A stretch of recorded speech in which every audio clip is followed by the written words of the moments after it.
If I may. If it's not going to be a lie, go for it. Judge, respectfully. No, you lied to me. Okay, if I may, Judge. Today's case features defense attorney Edward Martell fighting tooth and nail for his client Darren Dwayne Wilson. But here's the kicker. Martell is about to walk into a storm with Judge Simpson, from accusations of misleading the court to heated arguments about whether this judge can even preside. The tension could snap like a wire. This is not just another day in court. This is the kind of case where reputations hang in the balance, and one wrong move could mean disaster. Stick around, because you will see a defense attorney try to push boundaries, a judge who refuses to be manipulated, and an argument so bold it nearly explodes in the courtroom. Who will come out on top? The seasoned judge or the relentless defense attorney? Let us dive into the chaos together. Very briefly. And good afternoon, Your Honor. Good afternoon to your fine staff. May it please the most honorable court. Edward Martell, P85051. On behalf of Darren Dwayne Wilson, sir, please stand and give your full and complete name for the record. Darren Dwayne Wilson. Thank you. And there it is. Darren Dwayne Wilson states his name for the record. A simple moment, but notice how heavily it weighs. In court, confirming identity is more than formality. It is the foundation of everything that follows. The defense already knows this will be the heart of the case. Not whether a crime happened, but whether the right man is sitting in that chair. Do you think the defense has a real shot at convincing the court Darren is not the one, or is this just smoke and mirrors to buy time? Your Honor, today is the date and time scheduled for a preliminary exam. I believe that Mr. Martell would like to start us off by motioning for Your Honor to recuse himself from this case. Judge, if I may, very briefly. Go on. Thank you, Judge. And certainly, Judge, I got much respect for this honorable court, been before this court a number of times. Judge, but the court rule is clear, Judge, that a examination must be conducted by a neutral and detached magistrate, Judge. In this particular case, and just for a little bit of context, for Your Honor, this is a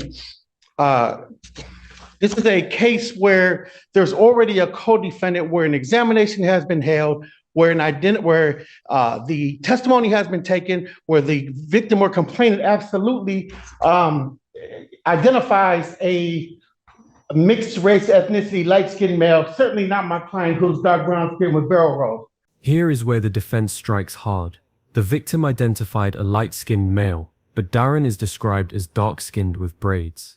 That is a massive discrepancy in eyewitness identification. But here is the issue: eyewitness testimony can be notoriously unreliable. Studies show people often misremember details under stress. So is this a slam dunk defense point, or just a desperate attempt to poke holes in the state's case? Viewers, think about this. If you were on a jury, would a mismatch in physical description be enough to sway your judgment?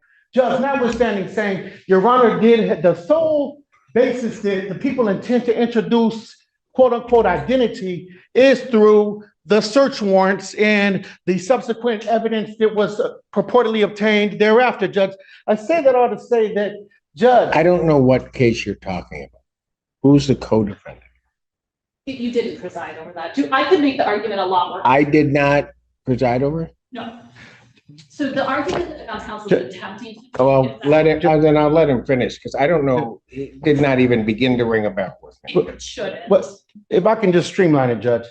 In brief, Your Honor was presented ex parte with two search warrants in this particular case. Ultimately, these two search warrants, there was information heard, there was a search warrant, there was probable cause found, there was search warrant signed.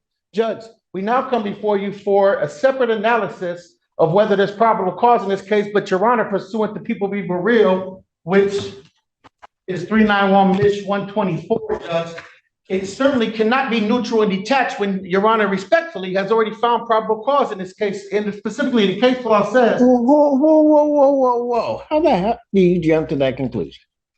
Because the probable cause that's determined from a search warrant is based upon that evidence that is presented to me in the form of an affidavit on that search warrant. That's going to have no bearing whatsoever on what testimony I hear or don't hear. Did you catch that? So I don't even know how you get to that conclusion. Hard. When the defense argues the judge already determined probable cause and therefore cannot stay neutral, the judge fires back, basically saying, hold on, you are twisting this. This is a classic moment of judicial pushback. Judges do not like being painted into corners, especially with legal logic that seems shaky. What we are witnessing is not just courtroom procedure, it is a clash of authority. Do you think the defense is being clever or overplaying their hand in front of a very no-nonsense judge? But I'll let you continue because I think it's a. Go ahead. Thank you, Judge. And Judge, just certainly to preserve the record, certainly I don't want to come back on a quash or an appeal or even a remand, Judge, but the case law is clear. It says if the defendant requests a magistrate other than the magistrate who has already heard ex parte witnesses, such as the request should not be or should be regarded as reasonable and reasonable efforts exerted towards compliance, Judge. What ex parte witnesses did I hear from? Judge, Your Honor signed both of the search warrants in this particular matter, certainly testified. But that says I've heard from witnesses. I've not heard from any witnesses. Judge, so if it's your Does position, that case clearly apply to search warrants? that it's not limited to search warrants.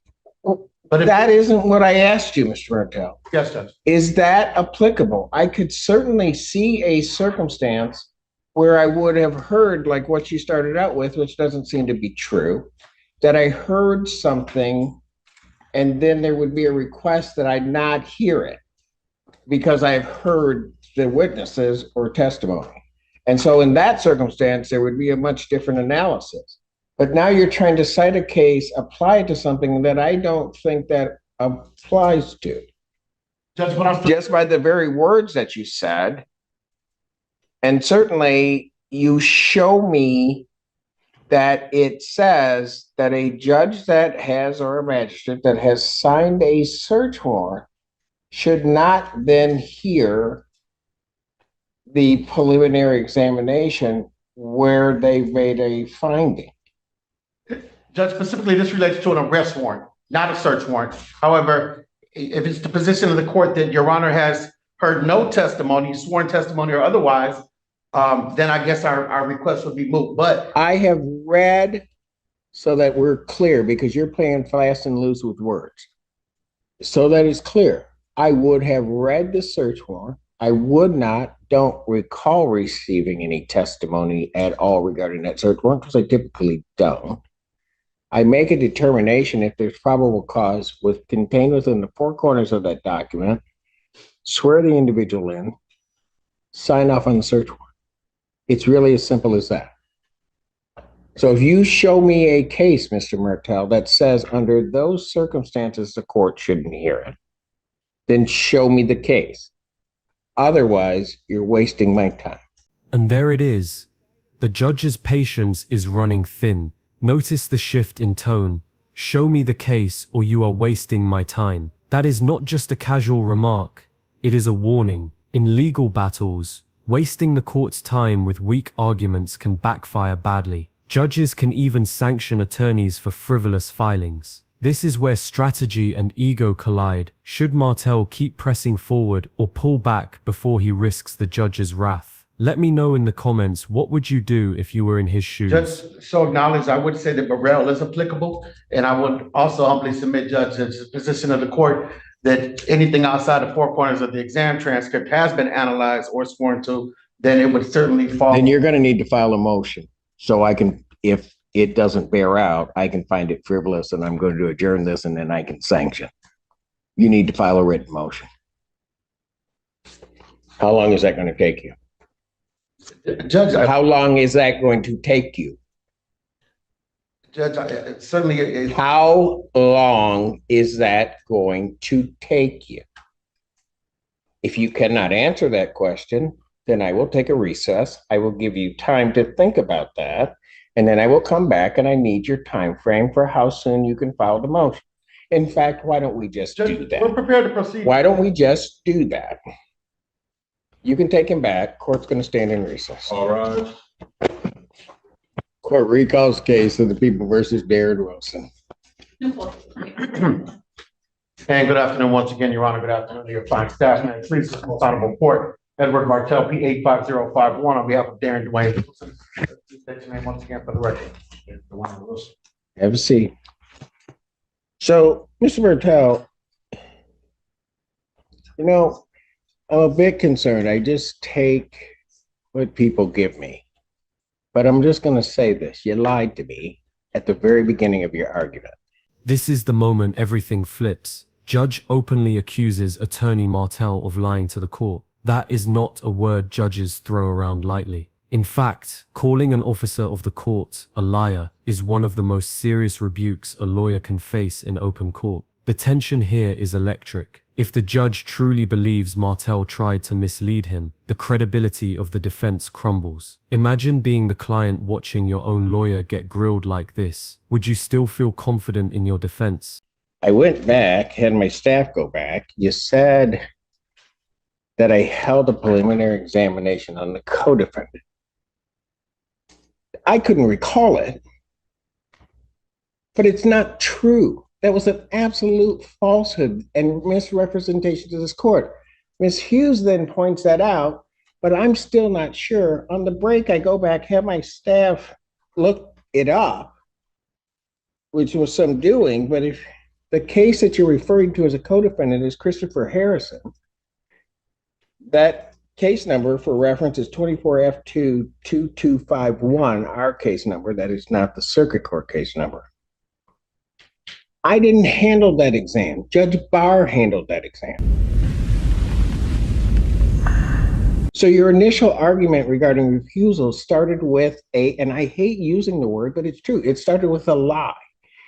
Then, Mr. Martel, you continued with your lie regarding the import of the case of People versus Burrell, which you cite one portion of it about a magistrate who takes testimony and does that. And that's why I went through exactly what this court does regarding search warrants.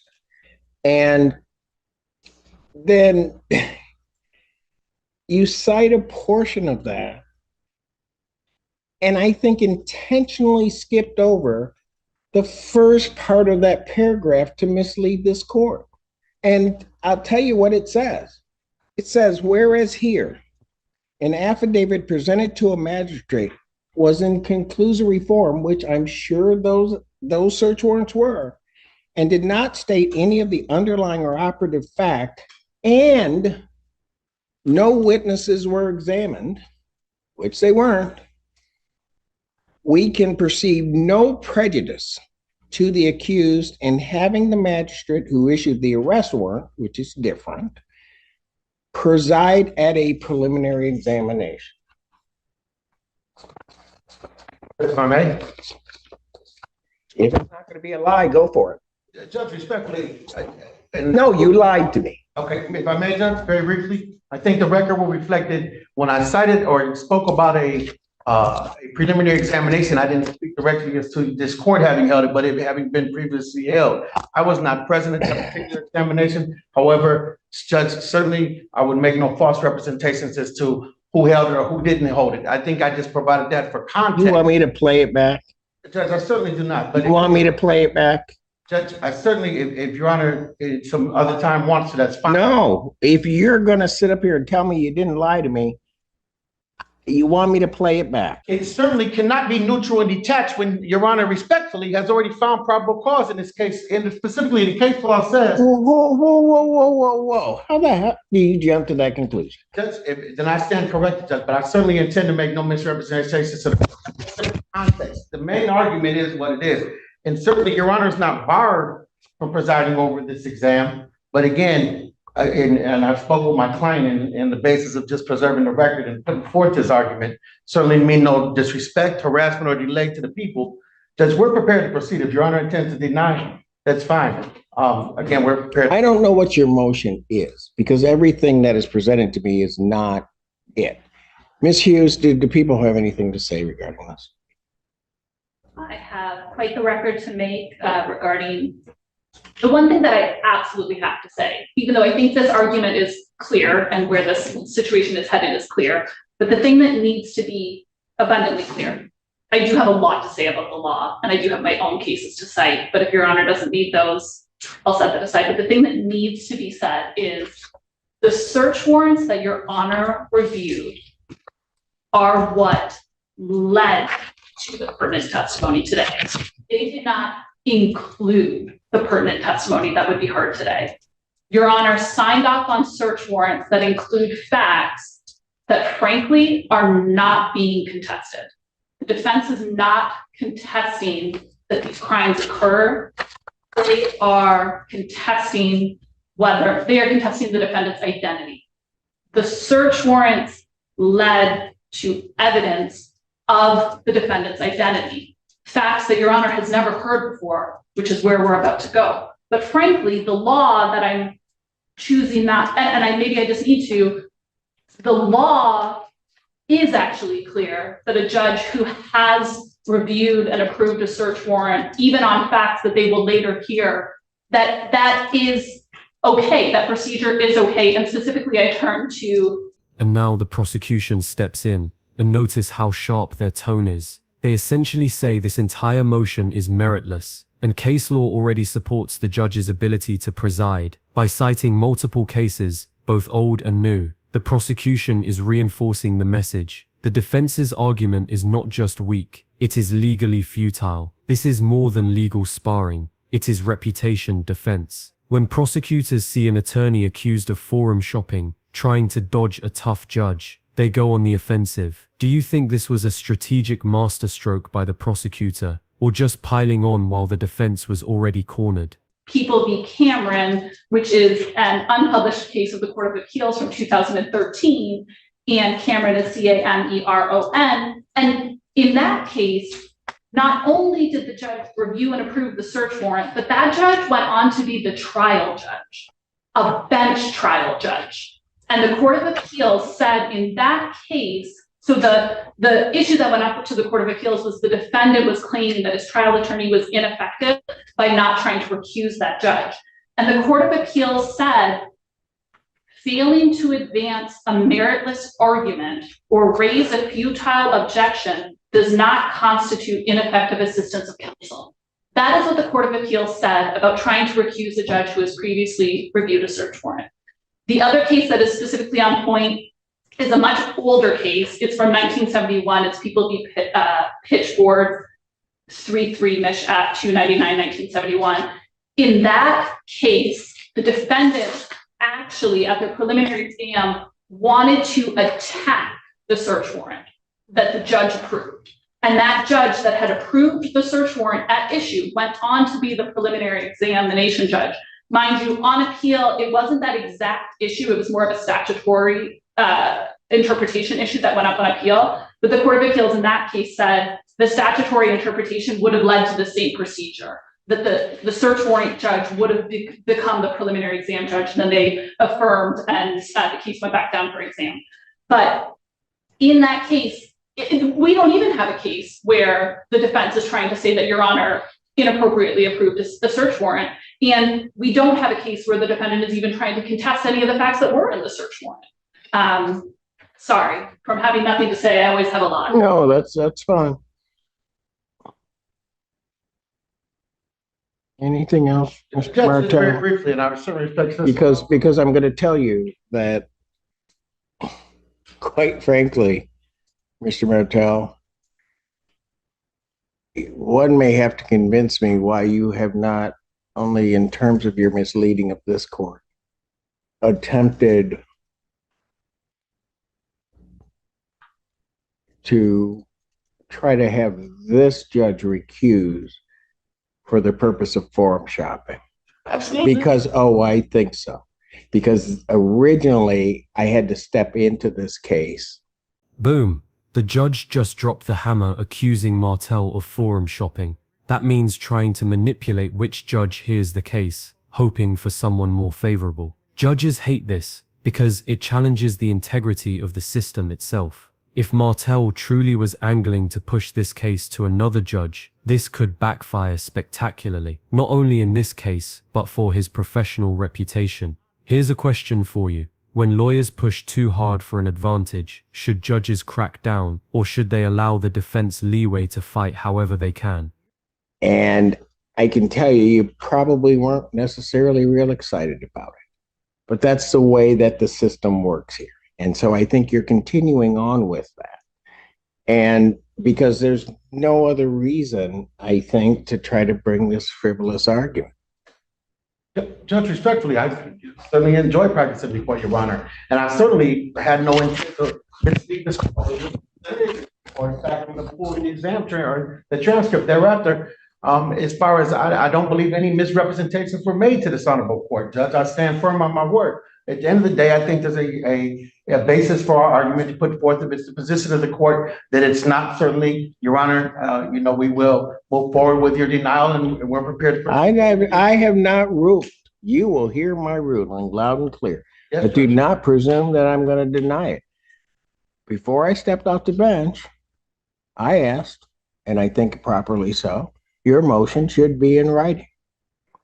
How long will that take you to do? If you won't answer me, then I will set the time frame. 2 weeks, please, and thank you, Judge. Defendant's motion to recuse would need to be filed by December 10th. Prosecutor will respond by December 20th. I will hear the motion on December 26th. This exam is moved to December 26th, 2024 at 12 noon. Thank you, Judge. Just for scheduling. Yes, go ahead. No, that's fine. I am not available on December 26th. I am That's- the person that will be filing the response. I would love to be the person to litigate it as well. Understood. Then preliminary examination, since this is not of the people's doing, and the defendant, by raising it as well as before, has waived any time requirements, the preliminary examination as well as hearing. And with that, the judge sets strict deadlines. The defense must file its motion by December 10th. The prosecution responds by December 20th, and the hearing is scheduled for early January. What started as an attempt to recuse the judge has turned into a lesson in courtroom boundaries, credibility, and the risks of pushing arguments too far. The judge stood firm, the prosecutor doubled down, and the defense is now under pressure to deliver in writing or risk sanctions. This case is far from over, but one thing is clear. The courtroom is a stage where every word matters, and credibility can be won or lost in an instant. If you found this case as shocking as we did, make sure to hit that like button, share your thoughts in the comments, and do not forget to subscribe for more jaw-dropping courtroom breakdowns.